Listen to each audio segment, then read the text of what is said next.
그리고 우리 하나님의 사랑을 나눠주면서 우리 하나님께 영광을 돌리는 그런 하나님의 사람으로 우리가 살아갈 수 있기를 바랍니다. 제가 한번 기도하겠습니다. 고마우신 하나님 아버지 감사드립니다. 오늘도 복된 주일을 저희들에게 허락하시고 이 시간 예배 자리로 불러주심을 감사드립니다. 이 시간 하나님의 말씀에 귀를 기울이기를 원합니다. 부족한 종에게는 적은 양식, 보리떡 5개, 물고기 2마리 같은 작은 양식뿐입니다. 사랑하시는 이들을 위하여 취하시고 축사해 주셔서 넉넉한 믿음의 양식이 되게 하여 주시옵소서. 우리 한 사람 한 사람의 마음에 친히 말씀하여 주시기를 원합니다. 또 우리 각 사람의 심령을 어루만져 주시고 새롭게 하시는 이 시간이 되게 하여 주시옵소서. 이 시간을 주님께 의탁하며 예수님의 귀하신 이름으로 기도드립니다. 아멘. 네, 오늘 우리 예수님의 가족이란 제목으로 말씀을 드리도록 하겠습니다. 5월이 가정의 달이기도 하고요. 또 우리 교회는 특별히 이 5월 넷째 주 다음 주일이죠. 우리 교회 설립 기념주일입니다. 그래서 이 가정과 교회를 우리가 함께 생각해 보게 되는데요. 사실 좋은 가정은 그게 주님을 모신 가정이 제일 좋은 가정이겠죠. 주님을 모시고 주님의 사랑을 가진 가정. 또 좋은 교회는 다른 것이 아니라 가족처럼 서로를 대할 수 있는 그러한 사랑과 친밀함이 있는 그런 교회가 가정 같은, 가족 같은 교회가 또 좋은 교회이겠죠. 그래서 오늘 우리 본문 말씀에서 예수님께서 이 가족에 대한 이야기, 동시에 교회에 대한 이야기를 이제 해주셨습니다. 그래서 오늘 이 본문 말씀을 통해서 특별히 우리 교회 생활과 이제 관계된다고 하겠습니다. 교회 생활과 관계된 진리와 교훈의 말씀을 이제 우리가 생각해 보겠는데, 교회 생활을 잘 한다는 것이 사실 신앙 생활을 잘하는 것의 아주 큰 부분이라고 하겠습니다. 그래서 먼저 오늘 본문 앞서서 우리 몇 가지 성경의 교훈을 생각하고 여러 본문을 통해서 말씀을 생각해 보겠습니다. 여러분, 먼저 예수님과 우리의 관계를 생각해 보겠습니다. 예수님에 대해서 이사야 선지자가 오시기 700년 전쯤에 예언을 했어요. 근데 그 예언은 이 이사야 53장은 구약 성경의 그 복음서라고 할 정도로 예수님의 그 고난을 아주 자세하게 묘사를 했습니다. 그 묘사에 보면은 예수님이 채찍질을 당할 거라든지 창에 찔릴 거라든지 죽으실 거라든지 무덤에 들어가실 거라든지 이런 또 부활에 대한 암시와 함께 우리 구세주께서 당하실 이제 그 고난을 굉장히 자세히 설명을 했는데요. 그런데 그 중에 10절에 보면은 여호와께서 그에게 상함을 받게 하시기를 원하사, 이는 이제 우리를 구원하시려는 예수 그리스도가 이렇게 그라고 표현이 되어 있습니다. 하나님께서 그를 상하게 하시기를 원하셨다. 우리를 위한 이제 대속의 고난이죠.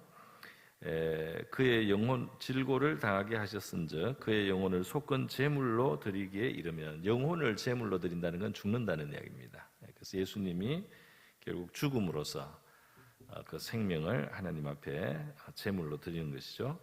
이르면 그가 씨를 보게 되며, 그랬어요. 씨를 본다는 것은 바로 후손을 말하는 겁니다. 후손, 영적인 자녀를 말하는 거죠. 우리 한국에서도 이 씨가 그 자손을 의미하는 그런 뜻으로 쓰이지 않습니까?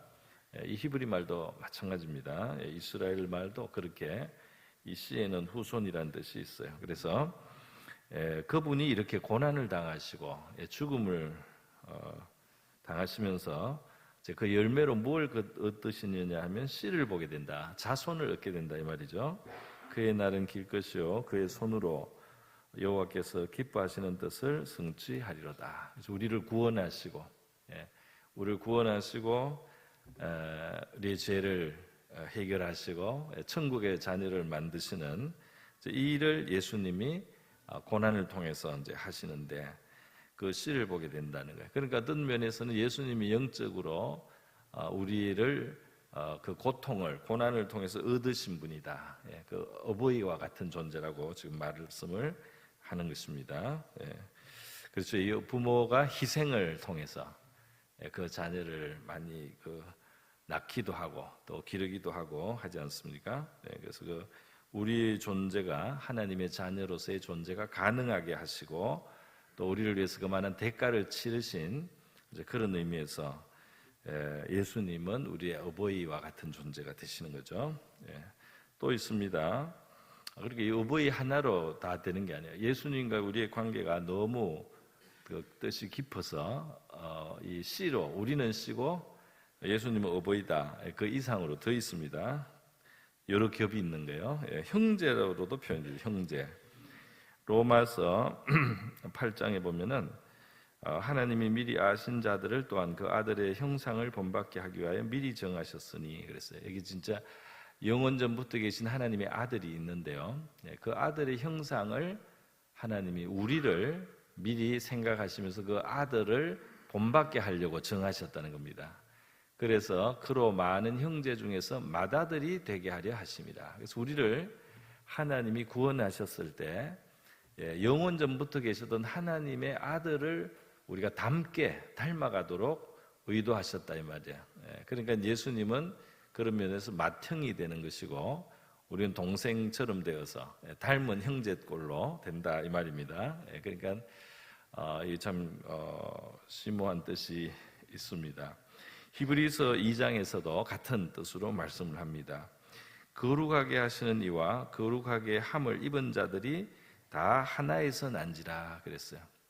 여기서 좀 거룩하게 하시는 이는 바로 예수님을 말하는 겁니다. 예수님이 우리를 죄에서 건져서 거룩한 하나님의 백성이 되게 하기 때문에 거룩하게 하시는 분이고, 우리는 죄인이었지만은 예수님의 피로 씻고 용서받아서 거룩함을 입은 자들이죠. 그런데 거룩하게 하시는 이와 거룩하게 함을 입은 자들이 다 하나에서 났다. 다시 말해서 하나님 아버지의 영원하신 아들이시고 우리도 하나님의 피조물로서 그의 형상을 따라 지음받은 존재다 이 말이에요. 그러니까 위치는 서로 다르지만은 이 격은 서로 굉장히 다르지만 하나님께로부터 났다는 의미에서 우리가 같다 이 말이죠. 그래서 다 하나에서 난지라 그러므로 형제라 부르시기를 부끄러워하지 아니하시고, 그래서 예수님이 우리를 형제로도 여겨주신다 이 말입니다. 할렐루야.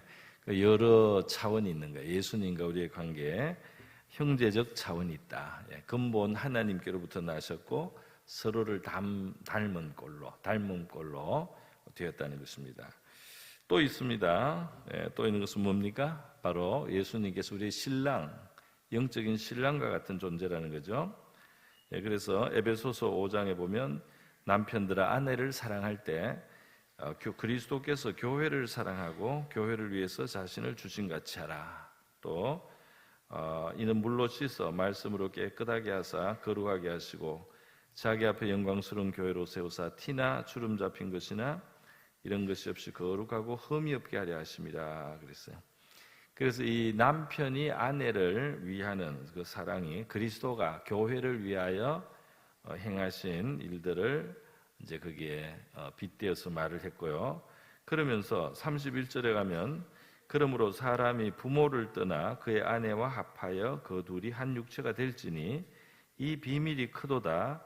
나는 그리스도와 교회에 대하여 말하노라 그랬어요. 그러니까 지금 사람이 부모를 떠나 아내와 합하여 그 둘이 한 육체가 된다. 그리스도와 교회의 연합에 대해서 내가 지금 말한다. 그러니까 남편과 아내의 연합처럼 그리스도와 교회에는 이런 연합의 비밀이 있다 이 말입니다. 그러면서 성경은 이 예수님을 신랑으로도 많이 비유를 하죠. 예수님의 비유에 보면 신랑을 맞이하러 가는 이제 처녀 이야기도 하고요. 또 요한계시록에 보면은 어린 양의 혼인 잔치다. 그래서 나중에 천국에서 우리 주님과 우리가 만나서 그 만나는 그 자리를 혼인 잔치라는 표현으로도 하는 거예요. 그래서 이 빛나고 깨끗한 세마포, 다시 말해서 성도들의 옳은 행실로 단장을 해서 우리 어린 양의 아내로서 준비가 되고 천국에서 이제 깊은 그런 연합으로 들어간다는 것입니다. 이렇게 해서 이 신랑과 신부의 관계로도 비유가 되어 있어요.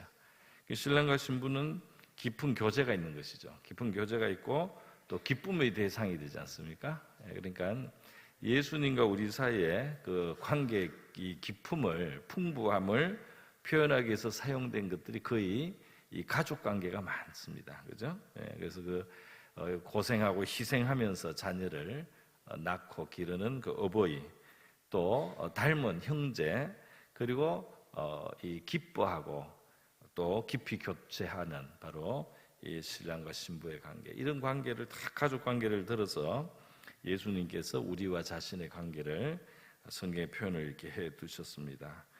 자, 그러면 여러분, 이렇게 예수님 앞에 우리 각 사람이 이제 이런 것을 깨달아 가겠죠?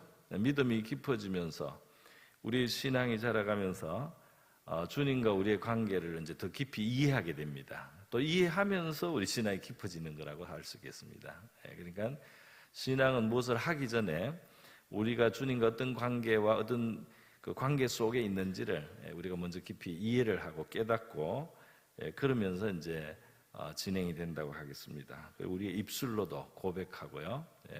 이렇게 하면서 믿음은 발전해 나가는데, 이제 문제는 이렇게 예수님과의 관계를 두텁게 가지는 이 성도들 서로 간의 관계는 어떻게 되느냐 하는 거예요. 바로 성도들 서로 간의 관계. 우리가 신앙생활을 잘하고 교회 생활을 잘하려면 교회가 무엇인지를 알아야 됩니다. 어렵게 말하면 교회론이라고도 하는데요. 사실 그 론이라고 말을 붙여서 그렇지 아주 사실은 간단한 논리죠. 간단한 논리입니다. 예수님께서 바로 자기에게 나온 사람들, 그들이 나의 모친이고 나의 형제고 나의 자매다. 오늘 우리가 봉독한 말씀, 가족으로 표현을 하지 않습니까? 누가 도대체 내 어머니냐? 누가 내 동생이냐? 마리아와 그 예수님의 육신의 동생, 마리아와 요셉 사이에 나중에 태어난 그 형제 자매들이 있었습니다. 그들이 예수님을 찾으러 온 거예요. 예수님은 지금 이제 아마 집에도 잘 안 들어가고 복음을 전하고 있으니까 걱정이 돼서 찾아온 것 같습니다. 그런데 예수님께서 모친과 동생들이 왔습니다라고 누가 전해주니까 이제 영적인 의미로 진정한 내 모친과 내 동생들이라고 하는 것은 육신에 보다도 더 바로 이 하늘에 계신 내 아버지의 뜻대로 지금 여기 나와서 내 말을 듣고 있는, 또 나를 따르는, 나를 믿고 있는 바로 이들이 나의 모친이요 또 형제요 자매다, 이렇게 예수님이 말씀을 해주는 겁니다. 그러면 예수님을 중심으로 해서 예수님 앞에 나온 사람들도 저절로 가족이 되는 것이죠. 저절로 가족이 되는 것입니다. 그래서 예수님께서는 요한복음 19장에 보면 십자가에 달려서 이제 돌아가시기 전에 그 앞에 나와 있는 모친 마리아가 있었어요. 그리고 제자 중에 사도 요한만 남아가지고 아직 나이가 어려서 그런지 별로 위험하게 안 여겨서 그 여자들 사이에 끼어 있었습니다. 그런데 예수님께서 그 모친 마리아에게 뭐라고 말했느냐 하면 보소서 아들입니다. 그래서 이 옆에 있는 그 요한을 아들처럼 여기라고 이야기를 해주는 거예요. 그리고 또 그 제자에게는 보라 내 어머니라 하신데 그 제자가 자기 집에 모시니라. 그래서 그 요한에게 어머니를 부탁하는 겁니다. 그러면서 이제 너의 어머니처럼 여기고 잘 돌봐라, 이렇게 예수님 부탁을 하신 것이죠. 어떤 그 캐톨릭에서는 이 내 어머니라는 이걸 너무 확대를 해가지고 이제 우리 모두에게 이 마리아가 영적인 어머니가 된다는 이런 이제 성모 마리아를 숭배하고 성모 마리아 의지하는 데까지 지나치게 여기를 확장을 했는데요. 사실 이 본문 외에 그 어디에도 마리아를 중보자라든지 예수님을 대신하거나 우리가 어머니로 불러야 된다는 이런 것은 성경에 한 줄도 없습니다. 그렇기 때문에 캐톨릭이 지나친 거죠. 그런 문제가 있었고 성경에서 좀 떠난 세상에 아마 여신을 섬기던 풍습이 들어간 게 아닌가 이런 생각을 하는데요. 어쨌든 여기서 마리아를 숭배하라는 그런 교훈을 우리가 가서는 안 되겠지만은 예수님 앞에 나와 있는 사람들을 예수님이 너의 어머니처럼 여겨라, 당신의 아들처럼 대하십시오. 이렇게 그 가족으로 묶어준다는 겁니다. 할렐루야. 예. 그러니까 우리가 다 각각 예수님 앞에 나오고 예수님의 십자가를 바라보고 거기에서 구원의 그 은혜를 우리가 발견하는 사람들이라면 우리 서로를 주님이 가족으로 묶으신다는 사실을 우리가 기억을 해야 되겠습니다. 그래서 예수님께서 마태복음 6장에 우리에게 기도를 가르치실 때 그 기도 속에 이게 다 녹아 있어요. 왜 그러냐면 하늘에 계신 우리 아버지야. 할렐루야. 예. 하늘에 계신 우리 아버지야. 그러니까 하나님을 아버지로 여기는 이 자녀들이 함께 기도하듯이 이 주기도문을 이제 기도하게 하신 것입니다. 그러니까 우리가 날마다 하늘에 계신 우리 아버지여 이렇게 주님의 가르치신 기도를 기억하면서 이 교회를 가족으로 생각하지 않는다면, 또 우리가 성도들을 가족 같은 자세로 대하지 않는다면 이 기도하고 잘 안 맞게 되는 것이죠. 그러니까 우리가 주기도문을 기도하는 성도로서 바로 이 말로만 하나님을 아버지라고 부르는 것이 아니라 그 아버지의 사랑을 입은 다른 자녀된 이들이 바로 나의 형제요 자매라는 사실을 우리가 이제 기억을 해야 되는 것입니다. 여러분, 이 형제 자매라는 표현 참 좋지 않습니까? 그래서 베드로, 요한, 바울 같은 예수님의 제자나 예수님께 아주 가까이 있었던, 그리고 또 사명을 받은 사도와 같은 사람들이 이 신약 성경을 우리한테 기록해서 줄 때에 뭐라고 부르냐면 우리를 형제라고 부릅니다. 할렐루야. 그러니까 베드로가 우리를 형제라고 불러요. 사도 요한이 저와 여러분을 형제 자매라고 부른다 이 말입니다. 사도 바울이 우리를 형제와 자매라고 부르는 거예요. 그러면서 우리를 그렇게 부르면서 우리 사이에 이 형제의 우애가 있고 또 사랑이 있는 바로 이러한 자세로 서로를 대하라고 가르치신 것입니다. 로마서 12장 10절에 형제를 사랑하여 우애하고, 이게 이제 성도들을 향한 거죠. 이건 육신의 형제가 아니고 사실은 이 영적인 형제를 말하는 거죠. 본문의 흐름상 바로 교회 생활을 말하는 겁니다. 그래서 우리 교회 안에서 서로를 사랑하고 우애하는 것, 이것이 아주 그 중심이 되는 우리에게 명령하시는 우리의 자세가 되겠습니다. 또 사랑하고 우애하며 존경하기를 서로 먼저 하라. 형제라고 하니까 뭐 맨날 싸우는 형제를 생각해서는 안 되는 거죠. 형제끼리는 다툰다, 형제끼리는 막대한다, 이런 개념이 아니고 사랑하고 우애하는데 존경하기를 먼저 해라 해서 이제 우리가 실수하지 않도록 가르쳐 준 겁니다. 교회 안에서 우리가 친하게 여기고 사랑하는 건 좋은데 막대하면 안 돼요. 가깝다고 말을 막 맞추고 그런 건 조심해야 된다 이 말입니다. 존경하기를 서로 먼저 하라. 여러분, 또 다른 사람 위에 이 형제자매라는 이 말 속에는 다른 사람 위에 자꾸 나를 높이지 말라는 뜻이 들어있어요. 서로를 형제자매라고 부르는 이 정신에는 남 위에 나를 높이려고 하는 우리의 그런 교만한 우리의 기질이, 죄의 기질이 있습니다. 그래서 뭐 특히 또 포지션, 위치상 조금 그런 위치가 있지 않습니까? 예를 들면 바리새인이나 사두개인들, 바리새인이나 서기관들이 남을 가르치게 되는 위치가 있거든요. 가르치다 보니까 위에 있다는 생각을 자꾸 하게 돼요. 랍비라 칭함을 받고, 예수님이 너희는 그렇게 윗사람처럼 자꾸 문안을 받으려고 하지 마라. 높은 자리를 자꾸 취하려고 하지 마라. 랍비라고 칭함받는 것을 즐기지 마라. 그러면서 너희는 랍비라 칭함을 받지 말라. 너희 선생은 하나요. 그러니까 남 위에 나를 선생으로 자꾸 세우지 말라는 겁니다.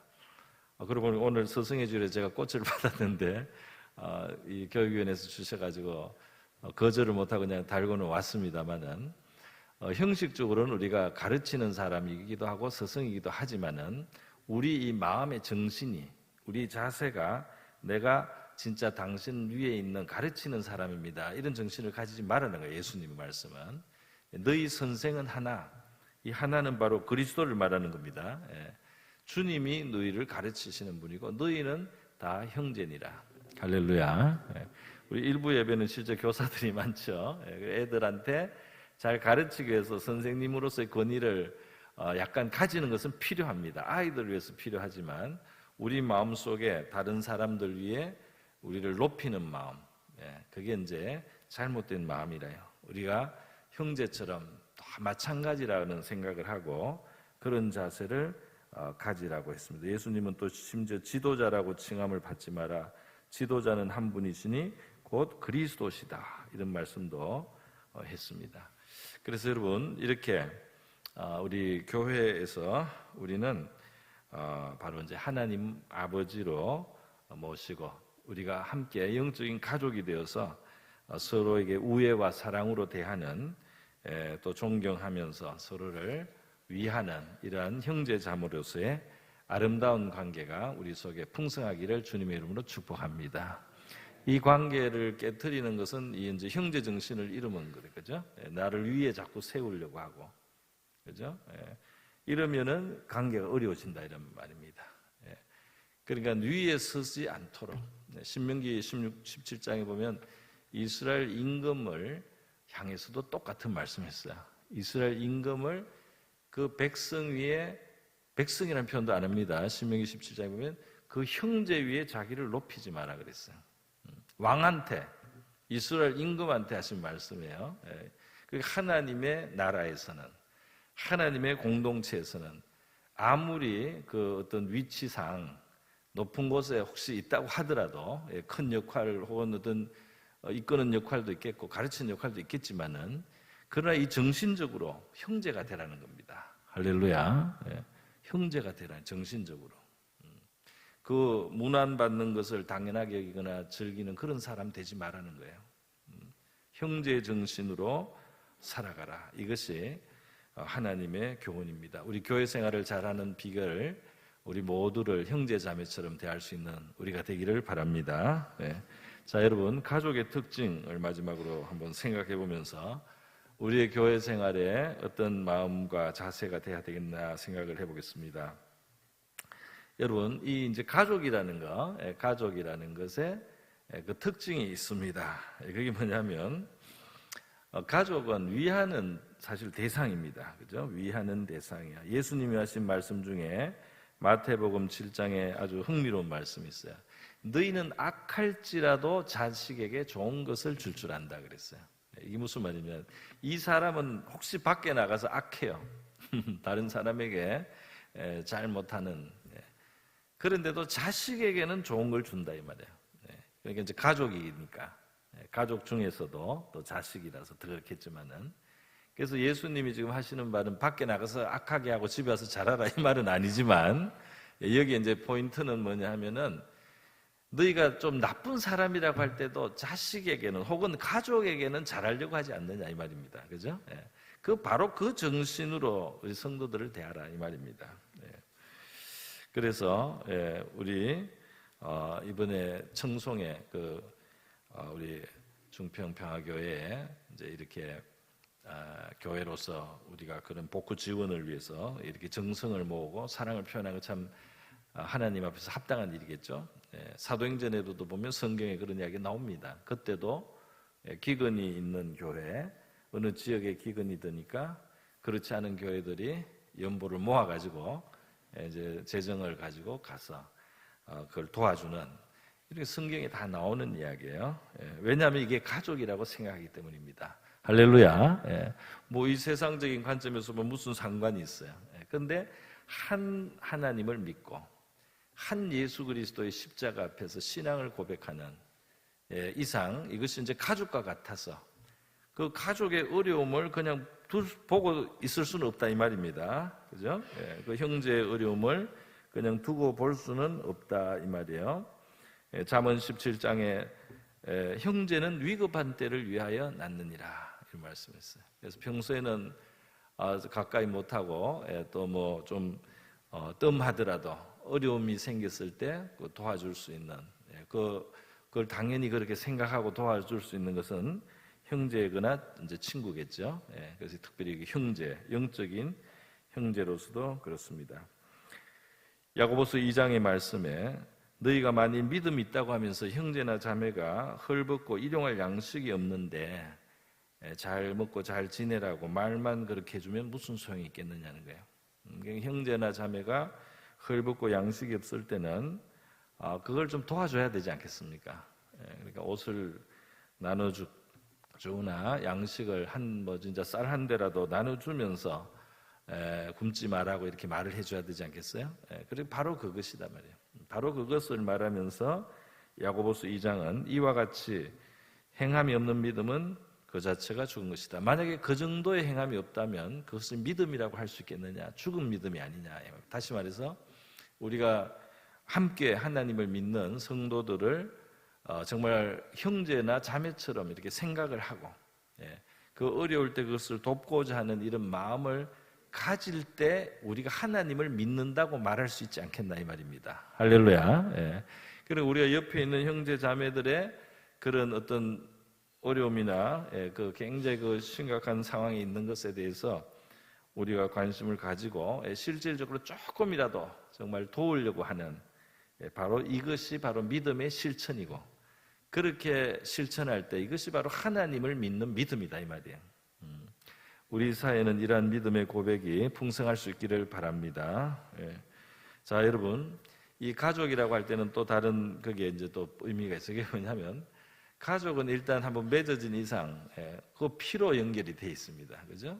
피로 연결이 되어서 물론 이 세상에는 막 의절한다 그러고 막 이런 일을 하고 다시는 안 보는 이런 참 비극적인 일도 있지만 사실 가족은 끊는다고 끊어지는 것도 아닙니다.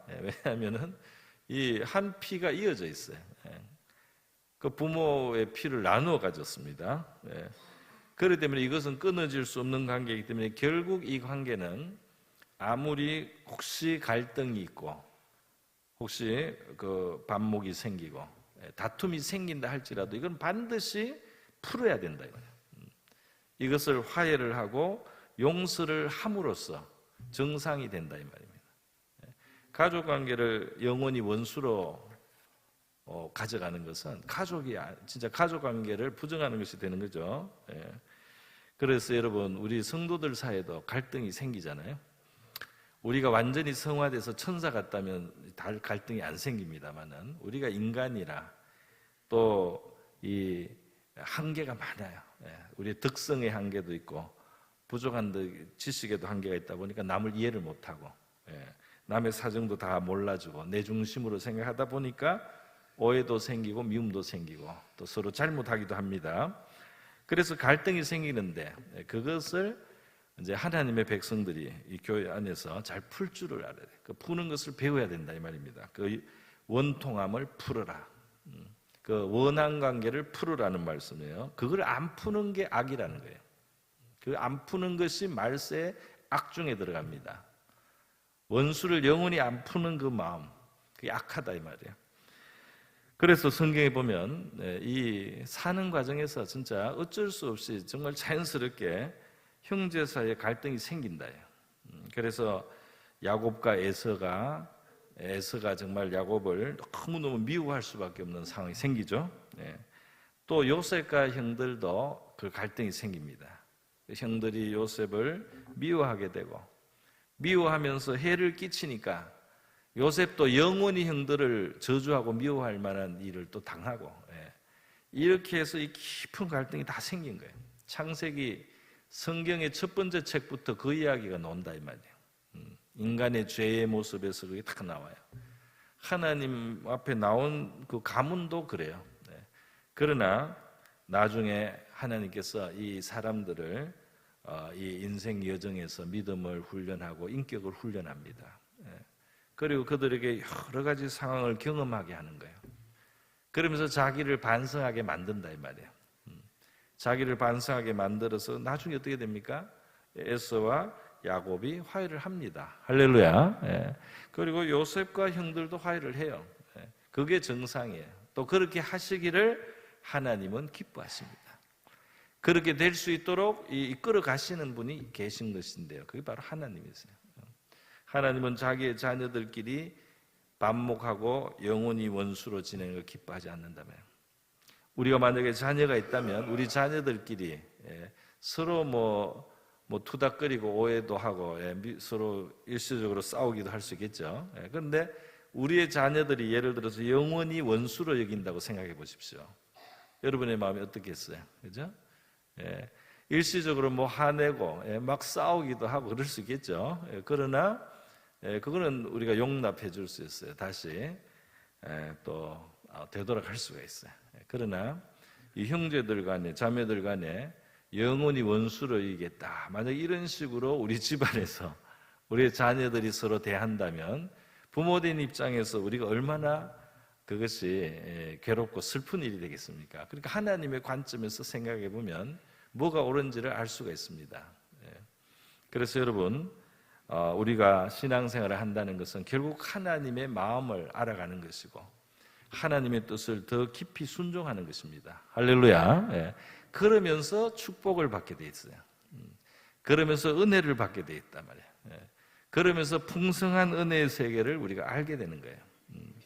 그래서 여러분, 우리 교회 안에서 있는 갈등은 꼭 하나님의 은혜 가운데서 하나님의 그 때를 맞춰서 그것을 풀고 또 용서하고 화해할 줄 아는 그런 우리가 될 수 있기를 바랍니다. 자, 여러분, 결국 교회에서는 이 우애, 사랑, 또 사랑으로 서로를 위하는 것, 또 섬겨주는 것, 이런 걸 결국 배우는 거예요. 이게 바로 주님의 계명입니다. 하나님의 계명입니다. 그죠? 그래서 여러분, 우리가 흔히 하는 말 중에 있는 말이 뭐냐면, 이제 어떤 사람이 이 사회생활을 하다가 잘못을 하면은 잘 못 배웠다, 집에서 잘 못 배웠다 이런 말을 해요. 그죠? 집에 가정교육이 중요하다 이런 말을 해요. 어떤 사람이 좀 예의를 모른다든지 경우가 없고 이러면은 우리가 좀 가정교육을 잘못 받았나? 이런 식으로 세상에서도 이야기를 합니다. 그러니까 무슨 말이냐 하면은 우리 성도에게서는 이 교회가 가족이고 집이고 가정이에요. 성도들이 이 교회 속에서 잘 배워야 돼요. 주님의 가르침을 실천하고 특히 다른 사람을 헤아리고 용서하고 또는 섬기는 것, 다른 사람을 위하는 것을 우리가 잘 배우는 겁니다. 그것이 하나님을 기쁘시게 하고 또 이것이 복음의 증거가 되고요. 서로 사랑함으로 온 세상이 바로 예수님을 하나님이 보내신 우리의 구원자라는 걸 확신시키는 방법이 이 교회의 사랑이에요. 할렐루야. 교회에 와서 사랑을 보면 사람들이 믿음이 생긴다 이 말입니다. 아, 이것이 진리구나. 인간의 깊은 영혼의 본능이 그걸 안다 이 말이에요. 왜냐하면 우리 영혼의 가장 깊은 곳에 인간의 필요는 사랑입니다. 하나님의 사랑을 받은 사람들이 하나님의 사랑을 깨닫고 이 사랑을 흘러보내면 오늘 우리 찬양의 가사에 정확히 그게 있었어요. 그죠? 우리도 사랑을 나누어 주면 이게 깊은 곳에 사람들의 영혼 속에 그거 증거가 되는 거야. 아, 여기에 진리가 있다. 이것은 참이다. 그런 우리 교회가 참 돼야 되겠습니다. 그런 교회가 돼야 되겠습니다. 그리고 이 사랑과 또 사랑에 따른 수고와 봉사 같은 게 자연스럽게 흘러나오죠. 어머니가 자녀를 사랑하니까 봉사를 기꺼이 하잖아요. 그 사랑의 봉사와 이런 섬김이 있는데요. 이것이 이제 우리 교회라는 하나님의 가문의 특징인 거예요. 그래서 이 집안에서 배운 사람이, 이 집안에서 성장한 사람들은 밖에 나가도 인간을 존중하고 사람을 귀하게 여기고 사람을 품어주는 자세를 가지고 그들의 유익을 구하는 마음으로 봉사를 한다 이 말입니다. 할렐루야. 그러니까 하나님의 백성이 이 세상 가운데서 인간의 참모습을 보이는 거예요. 이 인류를 창조하신 하나님이 원래 인간에게 주신 그 참모습을 이 바깥 세상에 하나님을 떠나면서 진리를 떠나면서 사랑도 잃어버린, 사랑도 많이 떠나 있는, 다 자기 중심으로만 살아가는 그런 세상 속에서 이 하나님의 백성들이 이 사랑을 전합니다. 물론 이 세상이 하나님을 모른다고 해서 사랑이 전혀 없다는 말은 아니에요. 남아있어요. 그 안에도 부성애 모성애가 있고 친구의 우정도 있고 다 좋은 것이 남아있습니다. 너무 하나님의 형상으로 지어졌기 때문에 인간이 악해져도 인간의 악한 모습 속에도 그 하나님의 흔적이 많이 남아있어요. 안 그러면 완전 지옥이 되겠죠. 바로 지옥이 됩니다. 그러나 하나님 형상으로 너무나 귀하고 아름답게 지어졌기 때문에 망가져도 이 정도예요. 할렐루야. 예. 망가져도 세상이 이 정도입니다. 하나님이 얼마나 아름답게 지으신 거예요. 예. 그래서 여러분, 그런 세상 가운데 우리 하나님의 백성들은 더 온전하게, 더 진리를 가지고 사랑을 가진 사람, 사람을 귀하게 여기고 존중하고 또 봉사를 즐겁게 할 수 있는 사람, 할렐루야. 다른 사람을 섬기는 것을 기쁘게 할 수 있는 사람, 그런 사람들이 이 하나님의 교회에서, 바로 하나님의 패밀리, 가문에서 나와서 이 세상으로 나가면 하나님께 영광이 되는 것입니다. 할렐루야. 또 이 세상을 하나님께로 부를 수가 있게 되는 거예요. 그렇게 하나님께서는 우리를 귀한 가정으로 불러주셨습니다. 가족으로요. 갈라디아서 6장 말씀에 그래서 이렇게 되어 있습니다. 갈라디아서 6장 10절에 함께 보겠습니다. 시작. 그러므로 우리는 귀에 있는 모든 이에게 착한 일을 하되 더욱 믿음의 가정들에게, 아멘. 믿음의 가정들에게 먼저 실천하고, 가까운 우리 성도들에게 먼저 실천하고 선을 행하면서 우리가 더 넓히면 이 교회를 넘어서서 우리가 접하는 모든 사람들에게 사랑으로 말미암은 착한 일을 하는 그런 저와 여러분이 되므로 우리 하나님께 영광을 돌려드리고 또 우리 하나님의 풍성한 은혜를 더 누리는 저와 여러분의 삶이 될 수 있기를 바랍니다. 우리 같이 기도하겠습니다. 이 시간 기도할 때 예수님을 통해서 우리 하나님의 자녀로 불러주시고 예수님의 가족이 되게 하심을 감사드리고요. 우리가 이 교회 안에서 믿는 성도들끼리 형제 자매의 사랑과 우애를 배우고 실천하게 하시고, 그래서 복음의 삶을 살고 이 복음의 그 은혜와 이 빛이 밖으로까지 나가는 그런 우리 성도와 우리 자신과 교회가 될 수 있도록 같이 한번 기도하겠습니다. 기도합니다. 거룩하시고 자비로우신 하나님 아버지, 하나님은 우리 영혼의 아버지이십니다. 우리를 위하여 예수 그리스도는 고난의 자리를 취하셔서 참된 사랑을 보이시고 그 희생을 통하여 우리를 살리셔서 하나님의 자녀의 신분을 회복하게 하시고 우리를 참 사랑하여 주시고 하나님의 가족이 되게 하여 주셨습니다. 하나님, 우리 예수님과 우리의 관계는 너무 깊어서 형제며 신랑과 신부이며 아버지와 자녀의 관계처럼 가족의 여러 겹으로 주님 깊어 있는 그러한 관계임을 오늘 하나님의 말씀을 통해서 다시 한번 새겨봅니다. 하나님 아버지, 우리 성도들 간에, 하나님을 믿는 저희들 간에 우리의 관계가 하나님 참된 가족의 관계처럼 될 수 있기를 원합니다. 우리가 하나님을 믿는 바로 성도들을 형제와 자매로 그렇게 여길 수 있도록 또 우리 친족으로 여길 수 있는 그런 우리가 될 수 있기를 원합니다. 이 속에서 하나님 사랑으로 대하며 우애로 대하며 존경하며 또 섬기는 그 일들이 바로 가족을 섬기는 그 사랑과 같이 되어서 하나님을 기쁘시게 하고 하나님께 영광을 돌리게 하여 주시기를 원합니다. 갈등이 있다고 할지라도 주님 그것을 또 풀고 또 화해하며 용서할 줄 아는 주님 이러한 참된 가족의 모습을 우리가 가질 수 있게 도와주시기를 원합니다.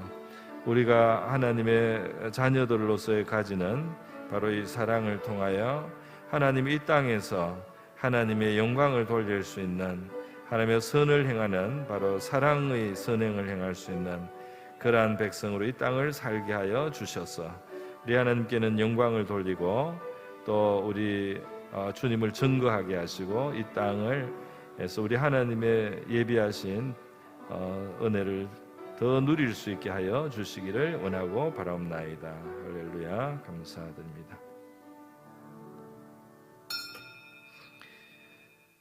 거룩하시고 자비로우신 하나님 아버지, 우리 영혼의 아버지이신 우리 하나님께서 예수 그리스도를 통하여 우리가 하나님의 영적인 가족, 바로 예수님의 가족이 되게 하신 것을 감사드립니다. 예수님의 가족이 된 우리 교회 안에서 우리가 형제 자매의 사랑과 우애를 배우고 실천하게 하여 주시옵시고, 또 바로 이 사랑 안에서, 섬김 안에서 복된 믿음의 삶을 살게 하여 주시옵소서. 고모신 예수님의 귀하신 이름으로 기도드립니다. 아멘.